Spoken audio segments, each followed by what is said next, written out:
was graced and taught. Kulandilani abwezi okondedwa kene kulikose muli pano pa kumudzi wa Yesu television. Khala nomasuka mwambuye wathu Yesu Khristu mmene tabwera kuti tidzampembedze kuti tidzadye pa gome lake. Awa ndi malo a munthu wina aliyense. Aleluya. Ndipo mmasweka mutamakhale pamenepo. Ndipo mukuthokozedwa kwambiri zedi chifukwa cha kuti mmaonera mavidiyo amenewo. Alinganize nene mawu a Mulungu mukamawapa. Ngati izizi ndi mawu a Mulungu chitani pali mdalitso pamenepo. Aleluya. Ndiye tisanafike phunziro lathu lalero tingotsegula mwachangu changu Marko 12 verse yake ya 29. Bible likuti akuti Yesu anayankha kuti latsogolo ndili mvera Israeli, Ambuye Mulungu wathu Ambuye ndiye mmodzi. Aleluya. Ndiye pamene tawerenga apa abwenzi timafalengepo phunziro la umulungu kufotokozeredwa. Ndiye Ambuye Yesu Khristu apa akuti Ambuye Mulungu wathu Ambuye ndiye mmodzi. Aleluya. Tufuna tione nkhani ya umulungu kuyifotokozera bwino lomwe. Kuti kodi Mulungu aliko mmodzi? Aliko atatu ogawidagawida m'mapisi. Aleluya. Ndiye nkhani imene yatibweretsa pano lero lino. Lingaliro lalikulu limene lilipo pano pa dziko lapansi, kapena kuti kaganizidwe kamene kadagonjetsa kwambiri pano pa dziko lapansi, ni lakuti pali anthu atatu mwa Mulungu mmodzi, amenewa amati ni Tate, Mwana ndi Mzimu Woyera. Koma onsewa ali mwa Mulungu mmodzi, amagwirizana chinthu chimodzi. Amatero amenewa ni autatu. Aleluya. Amalikula Atate, Mwana ndi Mzimu Woyera. Amati onsewa ni munthu wina aliyense payekha payekha. Atate mukhozo waona, Mzimu Woyera mukhozo muona ngati munthu payekha, komanso Mwana mukhozo muonanso ngati munthu payekha. Ndipo amati kumwamba kumeneko kuli mipando itatu. Aleluya. Kuti Tate mukhozo muona ngati payekha, Mwana payekha, Mzimu Woyera payekha. Koma amati atatuwa, aleluya, akuti ali mwa Mulungu mmodzi. Amati atatu mwa Mulungu mmodzi. Mwina ena anu mwabvapo azilalika akutumikira m'maliro akuti Atate, Mwana ndi Mzimu Woyera mwa Mulungu mmodzi. Mwachonchomo. Aleluya. Koma zikaganizidwa akaka ni mawu a Mulungu sikabakiridwa ayo. Komanso olo kungoganiza chabe mwa munthu. Aleluya. Kungoganiza chabe mwa munthu zitipatsa ife milungu ingapo itatu. Chifukwa mukamugawa Mulungu munzidutswa patatu, kuti pali Tate, Mwana, Mzimu Woyera. Aleluya. Mwa Mulungu mmodzi ndiye kuti amenewo ni anthu folo, si mmodzi ayi. Aleluya. Ngakhale nazoona kuti amagwirizana mu chinthu chimodzi amenewawo. Aleluya. Koma sizupekabe bwinobwino ayi. Pamenepopo ndiye kuti anthu atatu koma amagwirizana mu chinthu chimodzi. Sinanga kuti Atate mukhozo waona payekha, Mwana mukhozo muona payekha, Mzimu Woyeranso mukhozo muona payekha. Ndiye zimenezozo zitigawira Mulungu munzidutswa zitatu. Aleluya. Chimene chili chikunja, Ayuda enieni amene ali ku Israeli awo, kumene uthenga wabwino umene wachoka, iwo amakhulupirira kuti Mulungu ni mmodzi. Ndipo izi zimene akhristu amachita zomwe mugawa Mulungu munzidutswa patatu, iwo sazilandira palo pang'ono. Inu simungamugawe Mulungu patatu, mati pali Tate, pali Mwana, pali Mzimu Woyera. Aleluya. Ngati anthu atatu osiyanasiyana nomupatsa Muyuda salandira zimenezo, ndipo sangalandire, ndipo amatsutsana nazo lero lino. Chifukwa iye adaphunzitsidwa bwino lomwe. Aleluya. Kuti Mulungu ni ndani? Ni mmodzi. Monga mmene Ambuye Yesu Khristu akuti mvera Israeli, Ambuye Mulungu wako ndiye ndani? Ndiye mmodzi. Mulungu ni mmodzi. Brother, sister, kuna kulikonse kumene munipetsera. Ndipo panopa timafuna tione bwino lomwe za nkhani imene. Aleluya. Ndiye Mulungu aliko mmodzi, amene wakhala akudzionetsera yekha m'maonekedwe osiyanasiyana. Aleluya. Ngati Tate, ngati Mwana, ngati Mzimu Woyera. Mulungu mmodzi yemweyo, osati anthu atatu osiyana. Aleluya. Koma Mulungu mmodzi yemweyo amene wakhala kudzionetsera ngati Tate ku pangano chakale kumeneko mulawira moto, amene anadzifutukula yekha nakhalanso ngati kamwana anadzitsitsa. Aleluya. komanso anabwera pa tsiku la Pentekoste pamenepo ngati Mzimu Woyera, munthu mmodzi, Mulungu mmodzi amene amadzionetsera m'maofesi atatu amenewo: ofesi ya umwana, ofesi ya Mzimu Woyera, ofesi ya utate. Aleluya! Ineyo ndine munthu mmodzi, ndipo nemwene ndikhoza kukhala mwana wa sukulu, nemwene ndikhoza kukhala mwana wa anthu ena ake, mdzukulu wa anthu ena ake, nemwenenso ndine mlaliki. Mandipetsetsa anthu akhoza oyitana mlaliki, mwana wanga, mdzukulu wanga. Aleluya! Awawa ndi maofesi a ine munthu mmodzi, koma ndili ndi maofesi ati amene wawo osewa. Osati kuti ndine mlaliki panekha ngati munthu, komanso ndine mwana panekha ngati munthu kuti ndi anthu angapo. Ayi, ndine munthu mmodzi koma ndimaonetseredwa m'maofesi osiyanasiyana. Aleluya! Mmene monso ndimene ili nkhani ya Mulungu, chifukwa kuti mvera Israeli, Ambuye Mulungu wako ndi ndani? Ndi mmodzi. Ndiye Mulungu mmodzi yemwene amadzionetsa m'maofesi osiyanasiyana ngati Tate amene anali ku chipangano chakale, God above us, Mulungu pamwamba pathu. Aleluya! Ndipo anatenganso ofesi ya umwana, Mulungu ameneyu pamene anakhala Emmanuel. Aleluya! Tatiye nokha mukudziwa kuti Ambuye Yesu Khristu anali Emmanuel. Vesi yake yangu ndithawa papo kumanika pa screen. Aleluya! Emmanuel amatanthauza kuti Mulungu nafe, Atate wathu wakumwamba uja. Aleluya! Mulungu amene anali pamwamba wathu, Jehova mkulukulu amene mumudziwayo. Aleluya! Anasandulika thupi, Bible likutero ku Yohane. Aleluya! Anakhala mwa mwana uja Yesu Khristu.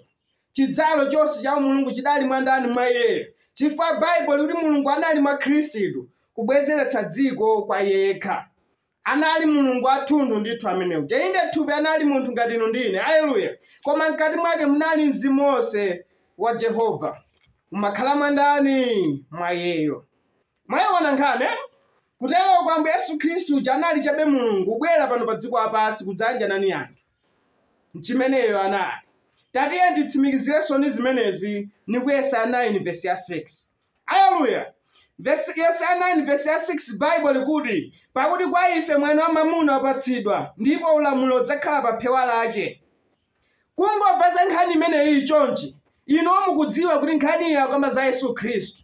Ni ulosi umene mneneri Yesaya amapereka kale limenelo ku chipangano chakale. Aleluya! Amapereka ulosi za kubadwa kwa Ambuye Yesu Khristu.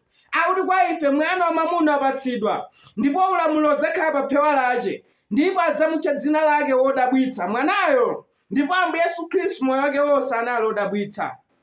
Aleluya! Amayenda pa madzi, amachiritsa akhungu. Aleluya! Amaphunzitsa mwa ulamuliro. Mwakuti Bible limati palibe amene amaphunzitsa ngati mmeneyo amachitira. Pena paliponse pamene Ambuye Yesu Khristu amakhala wodabwitsa pokhapokha. Aleluya! Asandulitsa madzi apita ku vinyo, anthu amangodabwa. Lazaro akufa 4 days m'manda. Aleluya! Pa mawu ake sanakhalenso akufa, komanso anakhala ndi chani? Ndi moyo. Ni mmene analili mwanayo, anali wodabwitsa. Aleluya! Wauphungu, wakuti anthu akuluakulu, aphunzitsi akuluakulu ngati Nikodemo amapita kwa iye usiku umenewo. Aleluya! Chifukwa cha manyazi, kuti anthu angaone. Aleluya! Amapita kumeneko mukaphunzira za mawu a Mulungu. Ni mmene analili mwana amene wauphungu, Mulungu wamphamvu. Mwayiona nkhani akuti mwanayo ni Mulungu wamphamvu. Pa chizungu akuti mighty God, Mulungu wamphamvu zonse. Anali mwana uti amene iyoyo. Aleluya! Ndiye ngati muti mwanayo ndi Atate aja na anthu awiri osiyana, ndiye kuti pamenepo tini milungu iwiri. Chifukwa kuti mwanayo ni Mulungu wamphamvunso. Ndiye pamenepo tiwezone kuti Atate ni Mulungu, mwanayinso ni ndaninso? Ni Mulungu. Mwayiona nkhani, ndiye pali collusion, pali kukhulana kwakuti tikhala ngati awachikunja opembedza mafano milungu ambirimbiri. Ndiye tikhala na Atate amene Mulungu, mwanayo ni Mulungu. Sinaka Bible apasoli kutinso mwanayinso ni Mulungu. Mwayiona nkhani ndiye kuti mwanayu ni Mulungu wamphamvu, Atate wosatha. Mwayiona nkhani akuti mwanayinso na Atate wosatha. Nkhani ni yakuti Atate uja wakuchipangano chakale amene tikumudziwa, Mulungu wakumwamba, Atate wakumwamba amene akuti ni mwanayinso. Ntimene ukuzanicho chisisi chili pamenepo kuti Mulungu anasandulika thupi nakhala chani pakati pathu. Aleluya! Atate wakumwamba uja anapanga thupi lotchedwa Yesu, iye nkukakhala muri kukabisala mmenemo. anali Jehova mwini wanchifaka kuti na Atate osatha Mwana ndi Mulungu wamphamvu akuti kalonga wamtendere.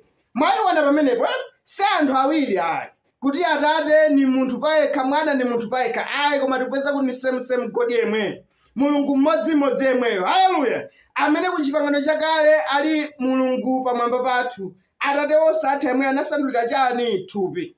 Haleluya!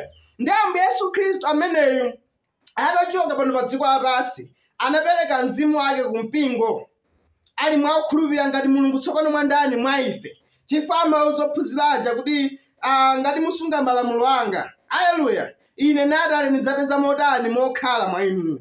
Iyeyo akhala mwa ndani? Mwakukhulupirira Mulungu mmodzi. Akamaphunzitsa m'Baibulo mukuti ine Atate anandituma, ine ndi Atate ngati anthu awiri osiyana, ni mafanizo chabe. Kugawo 2 la uthenga wathu tikapitirira tiona za chimene chocho kuti anali chabe mafanizo chabe, koma sikuti zimatanthauza kuti ni anthu awiri osiyana. Mmenemo nimene amaphunzitsira ndithu Ambuye Yesu Khristu, kuti mukamawerenga Baibulo muziona ngati kuti Tate, Mwana, Mzimu Woyera ni anthu atatu osiyana, koma iye ayisa anthu atatu osiyana. Haleluya! Ndipo mmenenso Filipo mmodzi wophunziraja amachigwira ngati kuti Tate niyeyo, Atate niye ni anthu awiri otani? Osiyana. Tatiye tioneni zimenezo ku Yohane kumene. Ku Yohane 14 yambira verse yaka 8 osati 8. Ati Filipo ananena ndiye, Ambuye tionetseni ife Atate ndipo chitikwanira. Filipo amangokumva zoti pala Atate pena pasima amangokumva Atate anituma. Ndiye inafika nthawi yakuti anafunsa Ambuye Yesu Khristu ati tionetseni ife Atate ndipo chitikwanira. Filipo amafuna aone Atate, amafuna awadziwe, amaona ngati munthu payekha osiyana limene Ambuye Yesu Khristu ali. 9 Yesu ananena naye, kodi ndili ndi inu nthawi yayikulu yotere ndipo simunandizindikira Filipo? Iye amene wandiona ine waona Atate. Unena ine bwanji mutionetsera Atate? Ndiye chifukwa cha neno limeneli Ambuye Yesu Khristu adamutenga Filipo osazindikira kuti nkhani ya Mulungu imene sawidziwabe Filipo. Unena bwanji we Filipo kuti unionetsereni Atate? Pakuti iye amene wandiona ine waona ndani? Waona Atate. Mwayiona nkhani? Akuti iye amene wangomuona iye waona ndani? Waona Atate. Kusonyeza kuti iyeyo na Atate ni angati? Ni amodzi. Ndipo akuyankhula zimenezi Ambuye Yesu Khristu ku Yohane 10 verse yake ya 30. Akuti iyeyo na Atate ni angati? Ni amodzi, osati awiri ayi. Haleluya! Ena amati umodzi umeneyo ni wonga mmene mwamuna ni mkazi alili. Mwamuna ni mkazi akakhala banja amati thupi limodzi, koma tikaona inu sikuti taona akazi anu ayi. Tikaona akazi anu sikuti taona amuna anu. Haleluya! Umodzi uno osiyana chifukwa kuti amene waona iye waona ndani? Waona Atate. Haleluya! 10 sukhulupirira kuti ndili ine mwa Atate ndi Atate ali mwa ine. Mawu amene ndinena ine kwa inu sindilankhula kwa ine ndekha, koma Atate okhala mwa ine achita ntchito zake. Akuti zimene amachitazo sachita kwa iye yekha, samayankhula kwa iye yekha, koma Atate amene amakhala mwa iye amachita chani? Amachita ntchitozo. Machiona chinsinsi cha Mulungu pamenepo. Mulungu adali mwa Khristu amabwezeretsa dziko kwa ndani? Kwa iye yekha. Ndipo Baibulo likuti kumwamba ndi dziko lapansi zinalengedwa ni iyeyo mwanayo Yesu Khristu. Tikamapita chitsogolo ndi phunziro lathu tiona za zimenezi. Haleluya! Ndiye tiye tionenso ni chitsanzo china ku Mateyu kumeneko. Mateyu 1 verse yaka 18. Mateyu 1 verse 18. Akuti amayi wake Mariya anapedwa bwezi ndi Yosefe, koma asanakomane iwo anapezedwa iye ali ndi pakati pa Mzimu Woyera. Ndiye akuti asanakomane, akuti Mariya anapezedwa ndi pakati ni Mzimu Woyera. Mwayiona nkhani? Mwana uja anapangidwa mwa Mariya uja, akuti Atate wake ni Mzimu Woyera, na amene adapereka thupi lija lidali mwa Mariya muja, limene malitchula Yesu limene. Haleluya! Eya, Tate wake adali Mzimu Woyera.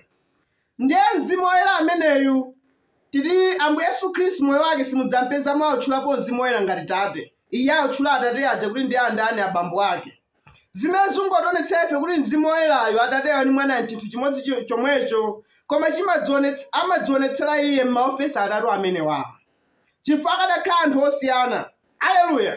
Bwezi Ambuye Yesu Khristu akunena kuti abambo ake ni ndani? Na Mzimu Woyera, koma simudzamumvapo mneno wake kuti akukamba zona kuti Atate wake na Mzimu Woyera. Aleluya. Amene muli ndi mafunso mukhoza kutipeza. Ambuye akudalitseni.